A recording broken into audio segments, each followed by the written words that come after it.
কাল সন্ধ্যাবেলায় আমি আর আমার মেয়ে মিলে একটু ঘুরতে বেরিয়েছিলাম। ঘুরতে ঠিক নয়, জুতো কিনতে। তা বলে আর পুজোর জুতো নয়, প্রিয়াংশীর স্কুলের জুতো। দুটো জুতোই দরকার ছিল, তো সেজন্যই জুতো কিনতে গেছিলাম আর টুকিটাকি জিনিসগুলো কিছু কিনতে গেছিলাম। ও এদিকে জুতো পরে দেখছিল আর আমি সেই ফাঁকে এখানে কিছু জুতোর কালেকশন ছিল, ওই জুতোগুলো দেখছিলাম, যদি কিছু পছন্দ হয়ে যায়।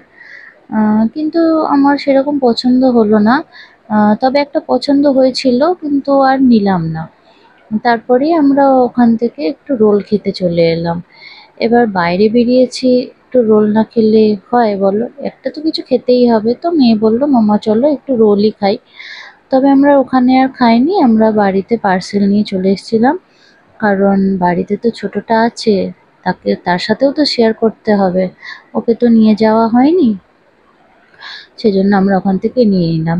এই দেখো, এই ফাঁকে একটা ভিডিও নিয়ে নিলাম আমরা দুই মা মেয়েতে। তারপর ওখান থেকে আমরা এই বাড়ি চলে যাচ্ছি। এবার দেখো, রোলটাও নিয়ে নিয়েছি। আর ভিডিওটা কেমন লাগলো অবশ্যই জানিও। টাটা।